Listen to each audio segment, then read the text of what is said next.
Now, itong next phone na dumating is a surprise. This phone is priced below 30,000 pesos and it has all the good specs inside. It's being powered by the Snapdragon 8 Gen 3, 144Hz na LTPO AMOLED display, 5,500 mAh battery, and supports up to 120 watts of fast charging. Dalawang 50MP camera sensor which can shoot you up to 8K and 30 FPS. Ito na kaya ang flagship killer na hinahanap-hanap ninyo? Tapusin mo ang buong video na ito.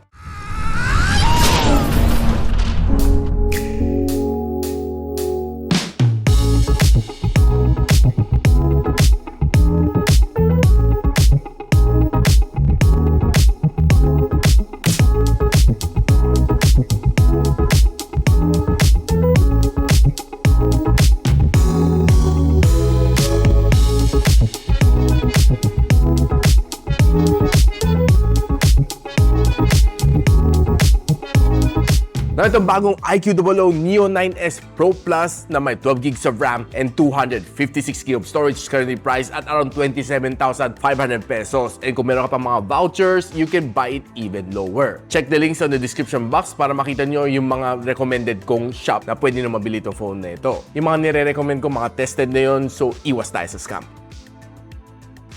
Now, pagdating sa design niya, I love the way it is. Kasi meron siya yung Pro version na Sunbeda Red. Ang kanyang Pro Plus version is the Ateneo Blue. Looks very nice though. Sana merong kulay green para sa Lasal Green. I love the texture dito sa kanya and the leather feel dito is really nice. Pag nailawan mo dito, makita mo there's a little bit more of yung parang pixel-pixel na design which looks kinda cute. Andito ang kanyang dual camera sensor and what's nice din dito sa kanya is color blue din ang kanyang gilid which looks kinda cool. Now, ang screen nito is flat, hindi siya curved screen. So, good news yun para sa mga people na hindi mahilig sa curved display. Now, itong phone na ito is running Origin OS 4 inside Android version 14. And this phone also comes together with a Vivo eSport chip Q1. Na makita mo dito, ang dami mga modes na pwede mo kalikotin. Meron siyang AI mode, meron siyang ultra game mode. Dito mo masaset up lahat ng games mo and you can even use 4D game vibration dito. It's basically called haptics. And support niya so far is Call of Duty Mobile and Genshin Impact. Now, this phone is being powered by the Qualcomm Snapdragon 8 Gen 3. It's the best so far na meron ni Qualcomm and nakakuha siya ng 2.06 million points dito sa AnTuTu benchmark. Now, if you break it down, this is the score na makukuha natin. Now, makakuha ka ng 4,500 na loop score dito sa Wildlife Extreme pero 62% lang kanyang stability. Ito ang score na makukuha mo dito sa Geekbench, kanyang CPU benchmarking. And this is the GPU benchmarking score. So far, so good ang kanyang thermals and it throttled to 92% ang kanyang best performance.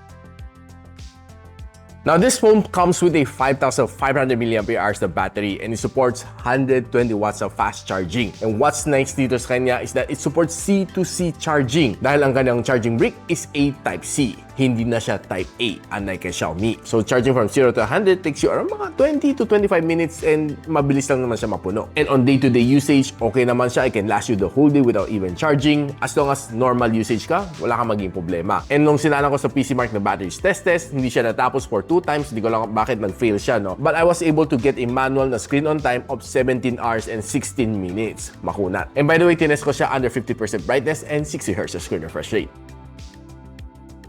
Now, one thing to love about this phone is that siksik ang kanyang specs sa kanyang screen. This one has a 6.78-inch na LTPO AMOLED display, which is quite rare sa mga phones below 30,000 pesos. And this time, nilagay ni Vivo IQOO dito sa kanyang Neo 9S Pro Plus. Ang meaning ng LTPO is that mag-a-adjust from 0 to 144 Hz of screen refresh rate on its own. And inunahan ko na kayo, this one has a 144 Hz of screen refresh rate. It supports HDR10+ and 1,400 nits ang kanyang maximum brightness. Flat ang kanyang screen, so it's not a curved screen. And it also has a 90% screen-to-body ratio. Now, if you're browsing naman dito sa social, expect mo a really nice experience dahil sa kanyang high refresh rate. And by the way, meron siyang level 1 na Wi-Fi security level, so you can watch HD naman dito and you can enjoy HD content from your online streaming apps. Now, if you're watching naman sa YouTube dito sa phone na ito, expect a really good display dahil I don't expect anything less from a good screen like this. Now, pagdating sa display, pwede kang mag-calibrate between UHD or HD. Pag HD, longer battery life. Kung UHD, sharper ang iyong mga videos and photos.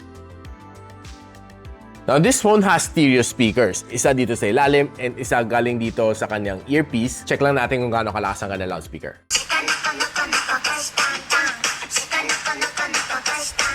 Well, nakaka-LSS itong Sony Aespa and well, the sound is great pero hindi lang siya sobrang lakas. Pero impressive naman.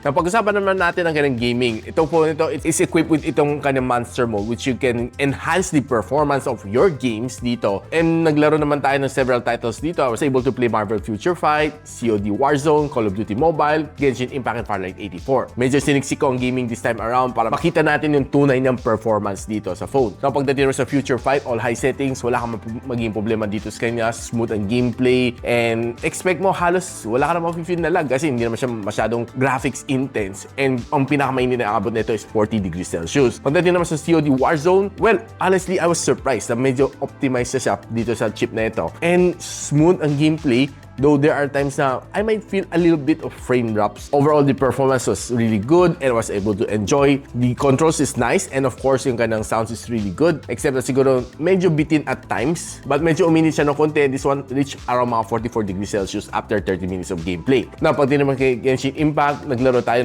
playing with some of the bosses. And nung medyo nababakbakan na tayo, pansin ko na quite smooth na. And habang nagda-dash tayo and nag-a-attack, there are times na may na-feel ako konting delay pero hindi naman siya masyadong frequent. Siguro sa buong gameplay, halos mga 3 beses ko lang siya na-feel. And after 30 minutes, pinakamainit na na-achieve niya is around mga 46 degrees Celsius. Na pagdating sa Call of Duty Mobile, alam natin, maning-mani lang to sa Snapdragon 8 Gen 3 and the gameplay was nice, smooth. Well, the response is fast and I was able to game after 30 minutes. And pinakamainit na na-achieve na nito is a surprising 44 degrees Celsius. Pagdating naman sa Farlight 84, in all high settings din natin dito sa game na ito and the gameplay was nice. I was able to enjoy playing for 1 hour. Halos wala naman ako na-feel na frame drop. After playing 2 VR matches for 1 hour, ang pinakamainin na na-achieve natin dito is around mga 40, 44, 55 degrees Celsius based sa aking mahal na thermal scanner. Napag-usapan na natin ang camera performance dito sa IQOO Neo 9S Pro Plus. This one has a 50MP na main camera sensor with OIS and a 50MP na ultra-wide lens with autofocus. It can shoot you up to 8K and 30 and ang kanang front-facing camera is a 16MP which can only shoot you up to 1080p and 30 which I wish sana 1080 and 60. So simulan natin ang kanang camera analysis with some outdoor shot and I'm really impressed with some of these shots na nakuha natin from outdoor. Maganda, very clear, very sharp ang mga photos na nakuha natin sa mga greens. Hindi siya ganun ka-saturated. More of the natural green na may kunting enhancement sa kanya. If you're looking at some of these greens, I would say pag tinignan mo siya personally, I would say na medyo close siya dito sa kanyang color. I would say na in-enhance siya kunti ng kanyang AI, ang kanyang color. Still very clear, very sharp mga photos na ito. And to be honest with you, itong flower bud na ito was captured really nice. And as well as some of these flowers na nakuha natin from the wall and some of these gumamela shots na nakuha natin is really nice and I really love it. I was able to play along with yung kanyang ultra-wide lens din. And by the way, this is a ultra-wide shot and this is a normal shot. This is a 2x zoom and this is a 5x zoom shot and zooming into 10x zoom and this is by the way a 20x zoom shot. Now, very blurred na siya after 20x zoom but after 5x zoom is still quite good. Now, one thing to notice dito sa kanya is that very close ang color ng ultra-wide niya and ang kanyang normal shot which is definitely good. Halos walang color changes. Kung naglalakad ka naman sa provincial area, you'll get really some nice shots like this. Yung scenery na ang ganda tingnan, very smooth sa mata and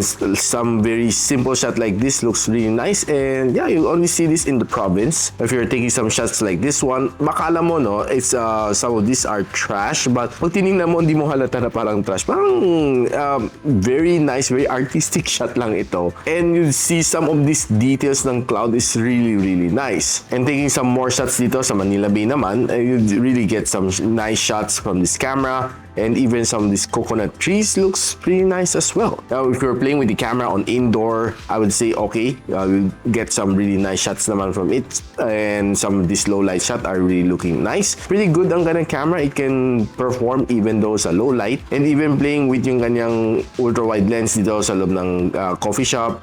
This is a ultra wide shot, this is a normal shot, and this is a 2x zoom shot. Very clear after 2x zooming it. Now, if you're trying to take some night shot naman using this camera, well, equally nice and I would say na okay. Details are very much preserved. This is a normal shot by the way. And taking some further shots sa mga lighted na signage, it looks good. Hindi naman siya sumasabog. Now, if you're using the front-facing camera, expect na medyo masusmoothen out konti ang yung muka and looks nice on outdoor. Medyo enhanced lang konti ang aking muka but overall the quality is really good and this these are mostly mga outdoor shade na nakuha natin, which I'm quite impressed. And equally nice din on indoor, except na medyo papansin mo maging soften siya konti kasi medyo mas hindi siya ganun kaganda on indoor situation. But overall, it was still able to give me some really nice shots naman, except that hindi na siya ganun ka-sharp like from the outdoors. So guys, right now hawak natin ng IQOO Neo 9S Pro Plus and recording a 1080 and 30. Now, pagdating naman sa performance kind of front-facing camera, I would say okay, it's a little bit shaky, but overall the quality is quite not bad for a 1080p 30 fps na video. If you're using the rear camera naman, very stable and quite sharp naman siya for a gaming phone like the IQOO Neo 9S Pro Plus. Now, one of the things na napansin ko dito sa phone is that pag madalas ka mag-video and mag-photo dito, and if you're playing heavy games dito, medyo mas bumibilis ang pag-drain ng battery dito sa phone na ito. So that's why napabili ako nitong UGREEN na Nexo na 1200 mAh na power bank na may 100 watts na charging support. And I love the way it is. Ang sarap hawakan. It's really small. And by the way, it has two ports dito. Isang C port, isang A port. Gamit ko siya together with my Neo 9S Pro Plus. And makita mo yung kanyang battery indicator kung ilang matitira once with a single press dito sa side. Now, pag chinarge ko naman siya, I was able to get a fast charge dito sa kanya. And what's nice dito is that it was able to let me charge for around mga 2 cycles dito sa phone na ito, which I'm quite impressed sa kanya. So this will definitely work perfectly with iOS and Android. So if you want to try one of these, I'll be posting it on the description box below. So guys, anong verdict ko dito sa phone na ito? For just around mga 27,500 pesos, you get a lot of good specs dito sa kanya. 1, you get a really nice performing phone. 2, you get a really nice design na phone. 3, ang kanyang camera is definitely a performer. Except siguro medyo mas lihado kundi ang kanyang front-facing camera pagdating sa low light. And medyo matagtag lang ang video niya pagdating sa front-facing camera. The rear camera is definitely good. Honestly, I was able to enjoy with this phone. And good news is wala ding region lock tong phone na ito. So you can bring it anywhere without any problem. So far nasubukan ko si Globe and Smart, okay naman siya dito. Mabilis sumagam ng signal. So guys, kung naghanap kayo nitong Neo 9S Pro Plus ni IQOO Vivo, I'll be posting yung mga links na na-try ko on the description box below. So don't forget to check it out. And if you like this video, don't forget to share it to your friends. And a sub to this channel is definitely awesome. I'll see you in the next one. And so, ako para si Richmond, and you're watching Gadget Sidekick. What's up? Like and subscribe to my channel. Don't forget to hit that notification bell. For one of my latest uploads, click the dito. And for one of my popular uploads, click here.